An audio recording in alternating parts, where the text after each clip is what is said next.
So a big week for businessman Herman Cain, and he joins me right now. Thank you for being here. Good morning. It's my pleasure. So you've had a pretty big high, the straw poll, all sorts of other polls. How are you going to capitalize on this? How are you going to keep this momentum up? First, we're going to stick with our strategy by going to the people. As an example, the straw poll in Florida last week, which really got the attention of a lot of people because it differed from a lot of the other straw polls in that actual delegates were cast in the straw poll. And because my win was so convincing, it caused people to take note that there's something going on out here other than how the media is portraying this being a 1-2 person race. It's not just a 1-2 person race. Let me start by asking you some of these questions. Yes. We've just seen what President Obama said last night about that incident at the Florida debate, where there was booing in the audience when a gay soldier started to speak. Nobody said anything. You didn't, Rick Santorum, none of the others did. Do you wish you had said something, intervened at that moment? Well, the thing that's being overlooked is that in the heat of a debate, when you have exactly 60 seconds to answer any question, you know, taking that time to try and figure out why they were booing. I happen to think that maybe they were booing the whole don't ask, don't tell repeal more so than booing that soldier. But we didn't know that. So that was not the time to try and decipher why were they reacting that way. But you don't think that you probably should have said something like, audience, you know, please, a little bit of respect? I did not have that luxury because I was not in control. I was not the moderator. In retrospect, would you have done something given the controversy it's touched in up? retrospect, because of the controversy it has created and because of the different interpretations that it could have had, yes, that would have been appropriate. But at the moment, it was not the focus of the people up there on that stage, I can assure you. And what do you think when President Obama says, this is not the people we are, we're not so small as to boo anybody, much less a soldier serving and defending this country? I would agree with that statement, but I would also challenge the president and his administration for the way they're going about trying to cut costs, and they basically have a formula that's going to cut costs in the Defense Department. I would describe what he's doing in terms of all of the costs in defense as putting a bullseye on the back of our men and women in uniform. I can make that case. Let me get to another question. Yes. On the front page of the Washington Post today, there's a story about Rick Perry, yes, and a hunting lodge that belonged to his family, bought in the 1980s.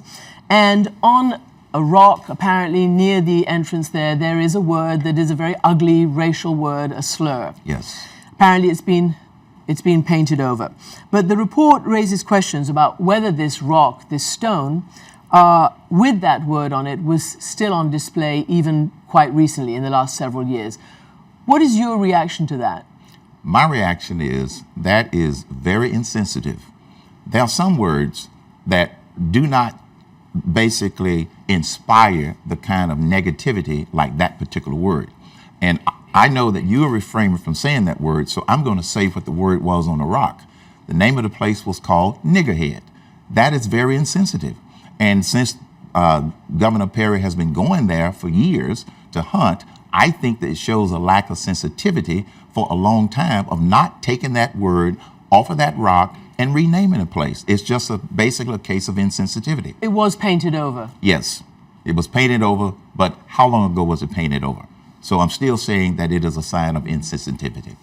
Let me move on to some things that you've said. Yes. Right after the debate in Florida, you told Wolf Blitzer of CNN that basically African Americans, blacks in this country, had been brainwashed over the years into supporting Democrats. Yes. I mean, isn't that really an inflammatory thing to say? I mean, do you really believe that African Americans, blacks, are so easily manipulated?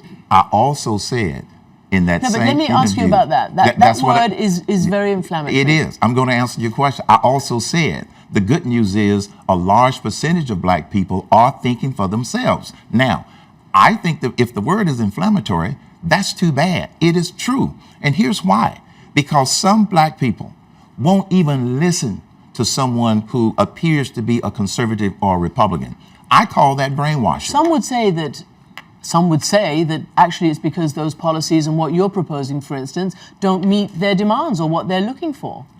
And I say that the reason they don't see them as meeting their demands of what they're looking for is because they have not looked at them.